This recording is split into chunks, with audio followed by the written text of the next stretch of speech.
Boa noite, a graça e a paz de Jesus. Irmãos, vamos abrir a palavra de Deus lá no livro de Êxodo, capítulo de número 20 e o versículo de número 15. Êxodo 20, 15.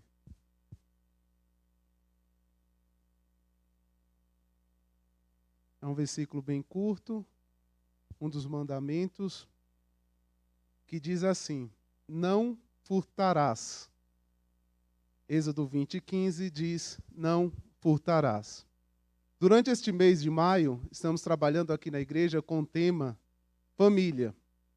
E hoje trataremos desse tema específico do furto, pois famílias que influenciam a sociedade são famílias que não furtam. Mas antes de nos lembrarmos, de entrarmos no tema propriamente dito, é preciso entender que os primeiros 4 mandamentos, chamado de primeira tábua da lei, mostra a nossa obrigação para com Deus. E os outros 6 mostra a nossa obrigação para com o próximo.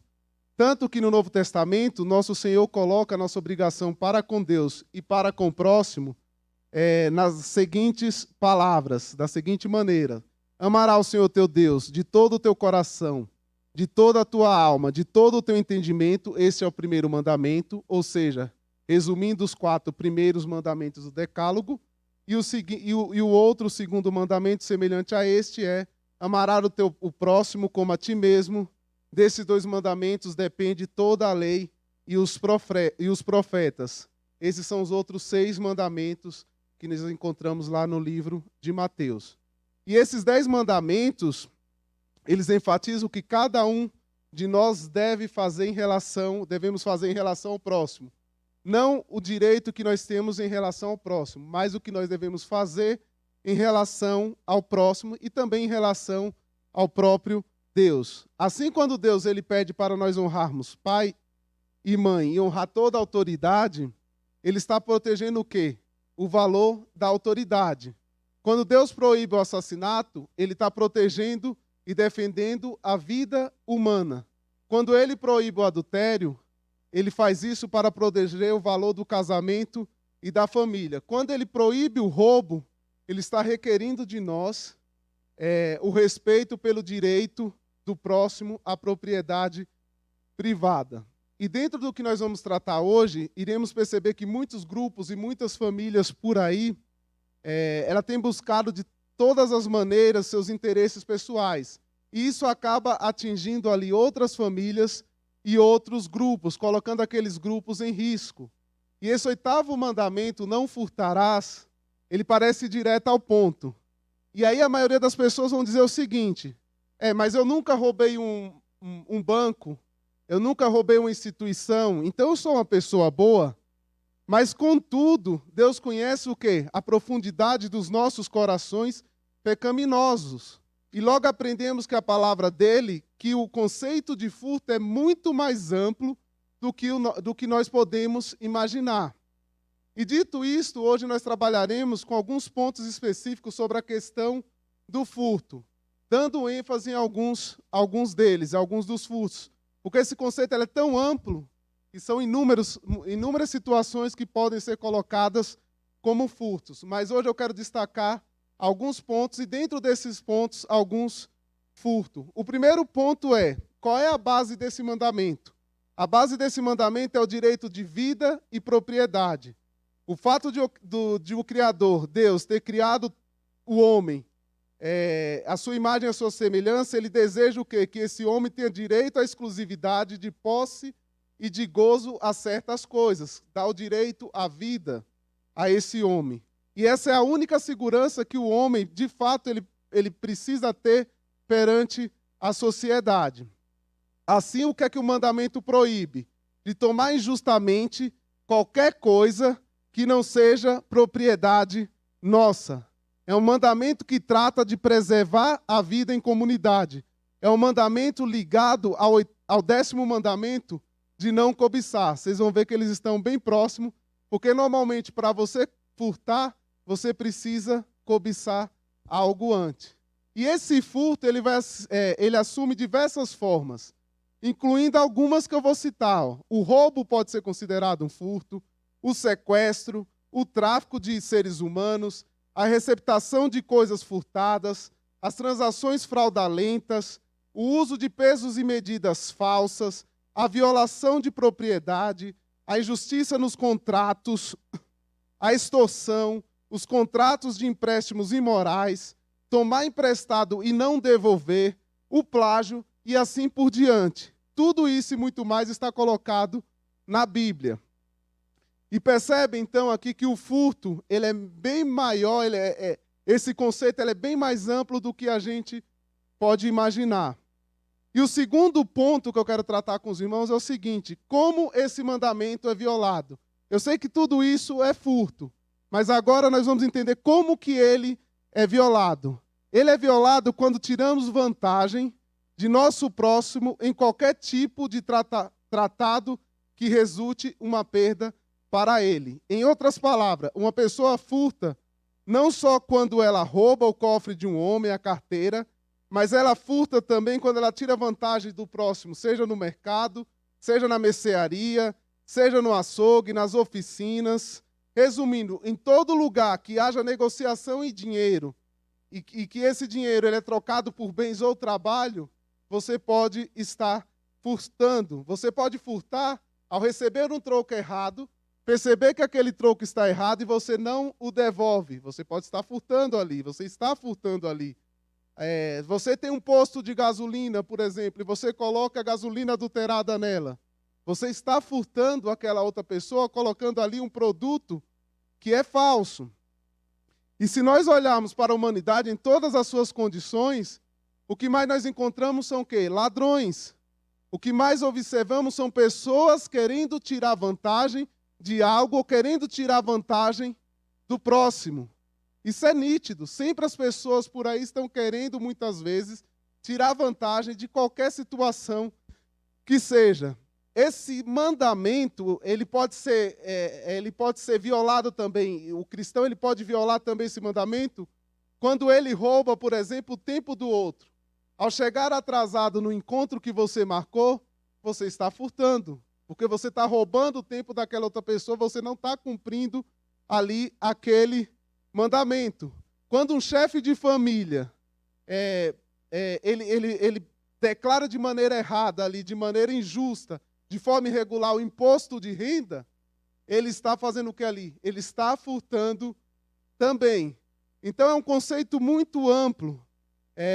Também podemos furtar através de vendas injustas, cobrando mais caro um produto que às vezes a gente sabe que o valor não é aquele. E muitas vezes você vê isso em alguns comércios, muitos comerciantes muitas vezes fazem isso, cobram além do que deveria ser cobrado. A gente vê no próprio nosso país, por exemplo, a cobrança dos impostos, que são muitas vezes de maneira exagerada. Não que seja errado cobrar impostos, tanto que é dito que dai a César o que é de César, dai a Deus o que é de Deus. O problema é que muitos deles são cobrados de maneira errada, são cobrados de maneira muito alta, mas, claro, nós devemos pagar, porque é um conceito também bíblico. Mas, para vocês perceberem que o furto está presente em toda a esfera da sociedade e até nas coisas mais simples que nós podemos imaginar. Um cristão, por exemplo, ele pode furtar também no ambiente de trabalho, quando ele usa aquele tempo do trabalho para resolver questões pessoais, quando ele usa o telefone da empresa para fazer ligações, para resolver coisas suas pessoais, quando ele usa muitas vezes o seu próprio tempo para pregar o evangelho, para ler a Bíblia para outras pessoas, muitas vezes no trabalho. Você pode evangelizar no seu trabalho, você deve evangelizar, primeiramente com a sua vida. E nos momentos que você tiver oportunidade, falar de Jesus para os seus colegas de trabalho, seja no horário de almoço, seja no horário que o emprego ali esteja mais tranquilo, mas não pegar, muitas vezes, todo o tempo do trabalho para estar falando ali de Cristo e deixando de fazer, muitas vezes, o seu trabalho, para resolver, muitas vezes, um trabalho da faculdade, um trabalho da própria igreja, do teu ministério. Então, você pode estar furtando também no seu trabalho, quando você se aproveita de algum objeto da do seu emprego para algo pessoal, uma caneta que você pega e não devolve. Tudo isso faz parte do furto. E, entretanto, o que é que Deus requer de nós? Que cumpramos nossas obrigações, que sejamos fiéis aos nossos contratos, que honremos os nossos débitos. Qualquer coisa além disso é fraude, indiferente do quanto pensamos que a outra parte mereça o que devemos. Claro que, por exemplo, na questão de crédito, no cartão de crédito, dos débitos, muitas vezes uma pessoa se endivida por alguma necessidade específica, por alguma catástrofe, por alguma coisa que não é planejada. Às vezes acontece um remédio que você tem que comprar, um médico que você tem que pagar. Pode acontecer uma situação dessa, mas muitas vezes as pessoas elas não percebem essa questão e acabam devendo de maneira errada, porque muitas vezes vão comprando no crédito um valor que ele sabe que muitas vezes ele não pode pagar e ele deixa aquele valor muitas vezes até caducar no banco. Você está furtando ao fazer isso. Quando você tem consciência que dentro da tua economia ali, você não pode gastar além daquilo que você recebe e você acaba gastando sabendo que você muitas vezes não vai poder pagar o banco, aquela instituição que você do cartão de crédito, e aí você acaba ali então furtando, você está agindo ali com desonestidade. Volto a repetir, não estou dizendo dos gastos que são necessários e dos gastos que muitas vezes ocorrem devido a catástrofes e etc. Então, tudo isso também são roubos, né? Mas é importante, em especial, que observamos a obrigação econômica, como eu falei, saber o que nós estamos gastando. E como família é muito importante nós ensinarmos as pessoas que estão conosco, ensinar, por exemplo, para o nosso filho, que determinada coisa, muitas vezes, nós não podemos comprar.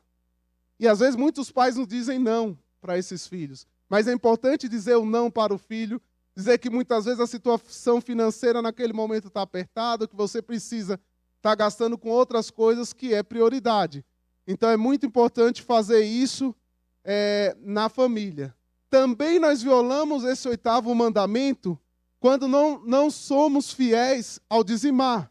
A palavra de Deus diz lá em Malaquias 3:8, roubará o homem a Deus? Todavia vós me roubais. E dizeis, em que te roubamos? Nos dízimos e nas ofertas alçada. Aqui mais uma lição para a família, já que estamos falando especificamente nesse mês da família. Por isso a importância de um pai, de uma mãe, ensinar desde pequeno o teu filho a questão da devolução dos dízimos, das ofertas, que a criança tenha ali seu envelope, que seja ensinado que aquele dinheiro que ela recebe, de uma gorjeta, de uma ajuda, de qualquer coisa que seja, ela precisa entender que aquele dinheiro não é dela, aquele dinheiro pertence a Deus e que é muito importante fazer a devolução daquele dinheiro a Deus. E aqui são apenas alguns poucos exemplos de como podemos violar esse mandamento.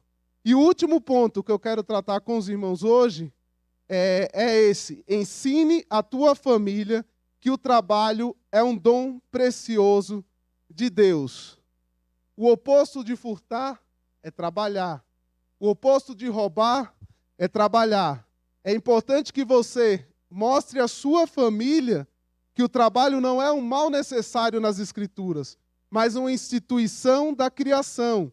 Deus deu a ocupação a Adão no jardim do Éden antes da queda. Então devemos avaliar o trabalho como o quê? Como uma dádiva, não como uma maldição. E dentro disso é importante você passar para a sua família 2 objetivos. Primeiro, o crente ele trabalha a fim de ganhar o respeito dos não cristãos, por sua excelência, pelo seu prazer no trabalho, além de fazer aquilo glorificando a Deus. Nós glorificamos e nós temos a nossa obrigação de glorificar a Deus no nosso trabalho. É muito importante passar isso para as crianças, falando dos pais, que quando elas forem trabalhar, para os filhos mais velhos que estão entrando no mercado de trabalho, que no trabalho ela deve honrar a Deus, que no trabalho ela deve glorificar a Deus e ela deve mostrar ali exemplo para as outras pessoas. Esse é o primeiro objetivo do trabalho. O segundo objetivo do trabalho para o crente é dele se certificar que ele não depende dos outros. Um crente são que pode trabalhar, mas escolhe não trabalhar por causa da preguiça, ele está fazendo o quê? Ele está fazendo algo que é errado à fé cristã. Paulo vai falar lá em 2 Tessalonicenses 3:10, que se alguém não quer trabalhar, que não coma. Então, se um crente, se alguém que não quer trabalhar por preguiça, por capricho, quer viver à custas dos outros, essa pessoa não deveria nem comer. Porque o trabalho, volto a repetir, é algo digno para o homem. E, naturalmente, que isso aqui não está colocado para aquelas pessoas impossibilitadas por alguma doença, por alguma questão. Tanto que você vai ver ali o próprio apóstolo fazendo coleta para os pobres na igreja de Jerusalém. Então, se o cristão tem problema com alguma doença, com alguma coisa, procura a igreja, procura os irmãos, para que esses irmãos, para que a igreja possa estar ajudando a ele. Mas se alguém não quer trabalhar, então não deveria nem querer comer. E o que significa que constitui roubo o fato de pessoas sãs, elas viverem do fruto do trabalho de outras pessoas. Como eu falei anteriormente, querer viver à custa dos outros, sem querer trabalhar, isso é muito perigoso, isso é um roubo, isso você está furtando ali outras pessoas, porque você tem condições de trabalhar. Isso acontece com muitos jovens, pessoas mais velhas. Eu volto a repetir, não estou falando aqui do cenário do nosso país econômico difícil, do mundo, é que muitas vezes a gente procura emprego e não acha, mas tem pessoas que nem isso procura. Tem uns até que oram, mas nunca se cadastra num site de emprego, nunca envia um currículo, enfim. Fica difícil daquela pessoa arrumar um emprego se ela não age, se ela não tem ação. E ainda há uma terceira razão que Paulo dá em outro lugar para um crente se interessar pelo trabalho. Efésios 4:28 vai dizer: aquele que furtava, não furte mais, antes trabalhe, fazendo com as próprias mãos o que é bom, para que tenha com que acudir ao necessitado. Ou seja, Paulo está dando o que aqui nessa epístola? Uma ordem: não furte. Mas antes disso, trabalhe de maneira correta. Procure empregos corretos perante a Deus.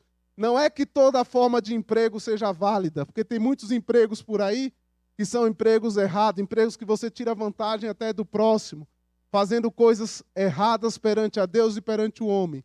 Mas trabalhe. E esse trabalho é para quê? É para sustentar a sua própria família, para se sustentar o que você necessita. E ele vai além, se você for ver o restante desse verso 28, para que tenha como ajudar o necessitado. Ou seja, o trabalho não pode ser feito só para a gente ganhar dinheiro e a gente muitas vezes ostentar aquilo que a gente ganha, comprando muitas roupas luxuosas, fazendo inúmeras viagens e muitas vezes não ajudando nem o necessitado.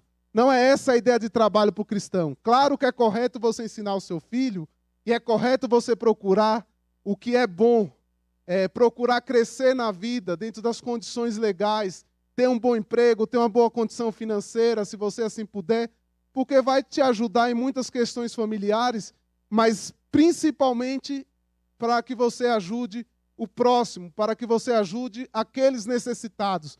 Ou seja, o trabalho é para o nosso próprio sustento, mas ele não é para a gente ostentar, e ele é algo para ser feito para o bem do nosso irmão, dos domésticos da fé e daqueles outras pessoas que precisam da nossa ajuda. Por mais que muitas vezes você ache que seja pouco, mas um pouquinho que você possa ajudar alguém já é grande coisa. E uma outra coisa, um outro assunto que eu quero falar com os irmãos hoje, que também está relacionado ao furto, são os jogos de azar, a loto, a cena, jogo do bicho e tantos jogos por aí. Claro que alguns deles aqui são legais, perante a justiça, perante o nosso país, mas muitos deles são ilegais. Mas eu não vou discutir aqui o conceito do que é legal ou não nos jogos de azar. Só quero falar aqui com os irmãos que a Bíblia ela não vai proibir de maneira explícita os jogos de azar. Mas, entretanto, a nossa ética é elaborada não somente com aquilo que a Bíblia ensina explicitamente, mas também com aquilo que pode ser legitimamente derivado e inferido das Escrituras. Nem sempre a Bíblia vai dizer para você não faça tal coisa, mas a nossa consciência e a própria palavra vai nos ensinar que tal coisa é errada, porque ela vai dar outras explicações, porque ela vai dar outros princípios bíblicos para que o crente, nesse caso aqui, hesite de jogar. E alguns deles o trabalho é o caminho normal que a Bíblia nos apresenta para ganharmos o dinheiro que precisamos. Um dos motivos para não jogar. Tudo que ganho pertence a Deus. Salmo 24:1. Somos mordomos de Deus. O que nós ganhamos, o que nós temos, pertence a Deus. Nada é nosso. É muito interessante, é crucial que você ensine essas coisas para a sua família. Que tudo que nós temos, essa roupa que eu estou vestindo, que vocês estão vestindo, o trabalho de vocês, os filhos de vocês, que são herança do Senhor, nada nos pertence, é tudo de Deus. Então, jogar aqui seria algo errado, porque o trabalho também serve para suprir as nossas necessidades da minha família, como eu falei anteriormente, no sustento, na educação, no lazer, para compartilhar com os irmãos que têm necessidade de sustentar a obra do Evangelho. E essa questão do jogo de azar está muito ligada à cobiça, à inveja, que são pecados que está no mandamento mais à frente, no último dos mandamentos.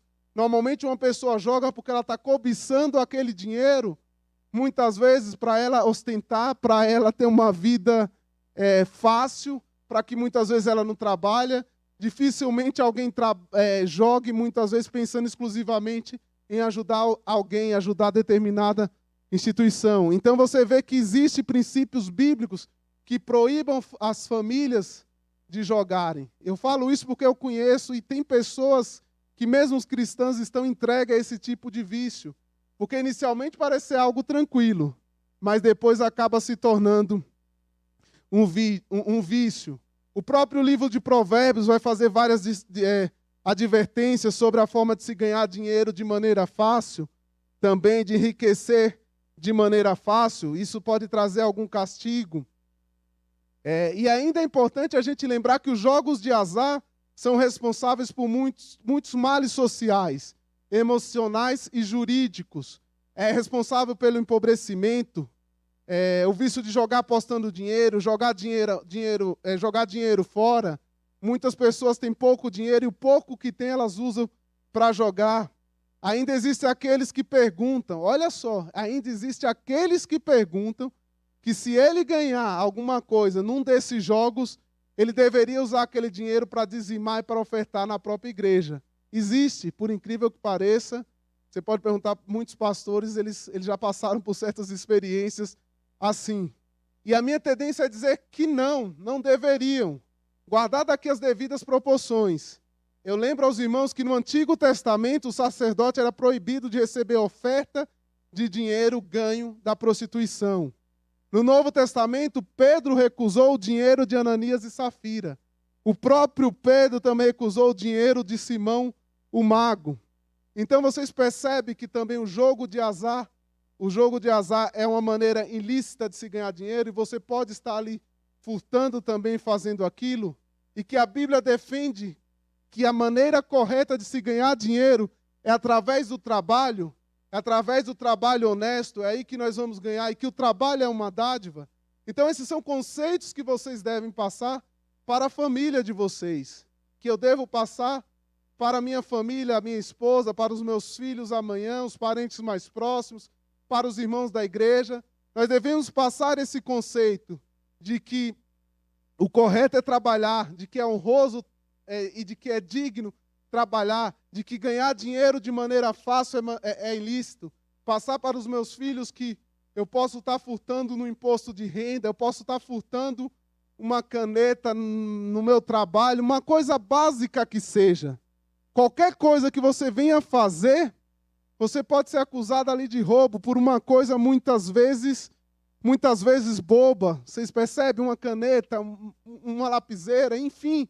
Vocês podem ser acusados de roubo por muitas coisas que às vezes a gente acha que é bobo, mas é furto perante a palavra de Deus. E eu quero concluir confirmando que para sermos culpados de roubo, como eu falei anteriormente, basta desperdiçarmos o nosso tempo no trabalho, levando o item do nosso escritório, esquecendo de devolver o dinheiro que muitas vezes a gente pega emprestado. E se você é crente, tem praticado alguns desses roubos citados, ou até mesmo outros não citados aqui, como eu falei anteriormente, são tantas as questões que podem ser colocadas como roubo, tanto quando você vai estudar a palavra no original, você vê que ela dá margem para diferentes tipos de roubo, é bem amplo esse conceito, mas se você cristão tem passado por isso, arrependa-se, seja nos jogos de azar, seja no que for, arrependa-se, confesse o seu pecado a Deus. Ele é fiel para nos perdoar e para nos purificar de todo o pecado. Arrependa-se.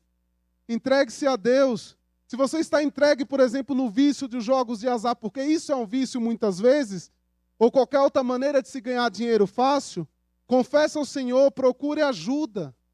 Muitos vícios não são possíveis ser vencidos sozinhos. Você precisa de ajuda de outras pessoas. Temos aqui na igreja o pastor Neto, o pastor Wagner, e um grupo de apoio aí para poder ajudá-lo. Não tenha vergonha.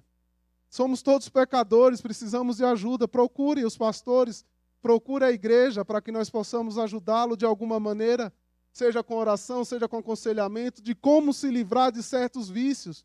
Do vício da preguiça, por que não? Até arrumando um emprego para aquela pessoa, muitas vezes. Tantas são as maneiras. E eu quero finalizar, por fim, falando que nós não devemos nos esquecer do nosso Senhor Jesus Cristo, que mesmo sem pecado, crucificado ao lado de ladrões, ali estava o quê? Uma pessoa que nunca se apropriou de algo, que nunca furtou, que nunca roubou, que cumpriu todas as suas obrigações. Cristo, mas ele estava lá pendurado, perto de um ladrão comum, sustentando ali a vergonha e a culpa diante de Deus, como se tivesse cometido algum crime. O ladrão crucificado, um deles, próximo ao nosso Senhor Jesus Cristo, pode ter experimentado ali a ira inteira de Roma, naquela tarde escura de sexta-feira. Mas por causa da crucificação de um homem, sem pecado, alguns centímetros dele, ele não terá de sofrer eternamente a ira de Deus.